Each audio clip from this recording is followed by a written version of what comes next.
Vivo Y400 ফোনটি কাদের নেওয়া উচিত এবং কেন, এই দুইটি প্রশ্ন নিয়ে আজকে পুরো ভিডিওতে আলোচনা করব। তাই আপনি যদি ভিভো Y400 ফোনটি নিতে চান তাহলে আজকের এই ভিডিওটি আপনাকে অবশ্যই সম্পূর্ণ দেখতে হবে।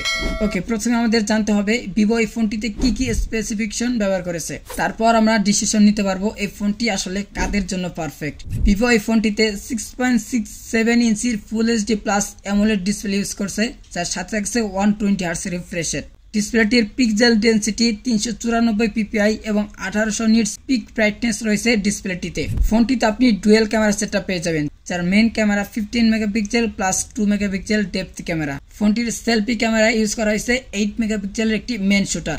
এই ফোনটির বিশেষ একটি দিক রয়েছে, আর সেটা হচ্ছে এই ফোনটি দিয়ে আপনি আন্ডার ওয়াটার ফটোগ্রাফি করতে পারবেন, মানে পানির নিচেও আপনি এই ফোনটি দিয়ে ছবি তুলতে পারবেন। অতএব বোঝা যাচ্ছে যে এই ফোনটিতে IP69 রেটিং রয়েছে এবং এই ফোনটি যদি আপনার হাত থেকে পড়ে যায় তাহলে সহজেই কোনো প্রকার সমস্যা হবে না। এরপর ভিভো এই ফোনটিতে প্রসেসর হিসেবে ইউজ করেছে স্ন্যাপড্রাগন 685, যা একটি 4G প্রসেসর, যার আন্তঃতে স্কোর 3,77,000 প্লাস। জিপিইউ হিসেবে রয়েছে অ্যাড্রিনো 613। ফোনটিতে পাওয়ার দেওয়ার জন্য ব্যবহার করা হয়েছে 6000 এমপিআর একটি ব্যাটারি এবং এর সাথে থাকছে 44 ওয়াটের ফাস্ট চার্জার। এরপর এই ফোনটির আরেকটি বিষয় জানতে পারলেই আমরা ডিসিশন নিতে পারবো যে এই ফোনটি আসলে কাদের জন্য পারফেক্ট, আর সেটি হচ্ছে ফোনটির প্রাইস। ফোনটির বর্তমান প্রাইস 27,999 টাকা, মানে 28,000 টাকা।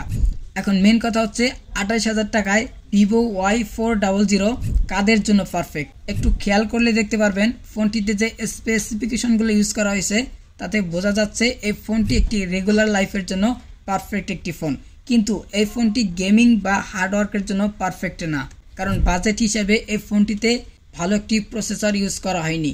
28,000 টাকায় এই ফোনটিতে স্ন্যাপড্রাগন 685 একদমই আশা করা যায় না, কিন্তু আপনি রেগুলার লাইফের জন্য এই ফোনটি চয়েস করতে পারেন, কারণ এই ফোনটিতে ভালো একটি ডিসপ্লে ইউজ করা হয়েছে এবং বাজেট হিসাবে এই ফোনটির ক্যামেরাতেও আপনি ভালো পারফরমেন্স পাবেন। সেই সাথে এই ফোনটিতে বড় একটি ব্যাটারি ইউজ করা হয়েছে, যার ফলে এই ফোনটি আপনি লং টাইম ইউজ করতে পারবেন। এবং রেগুলার লাইফের জন্য সবচেয়ে ভালো দিক হচ্ছে এই ফোনটি ওয়াটারপ্রুফ এবং ড্রপ প্রুফ। এই ফোনটি যদি আপনার হাত থেকে পানিতে বা কোনো শক্ত বস্তুর ওপর পড়ে যায় তাহলে ফোনটির কোনো প্রকার সমস্যা হবে না। অতএব রেগুলার লাইফের জন্য এই ফোনটি পারফেক্ট একটি ফোন।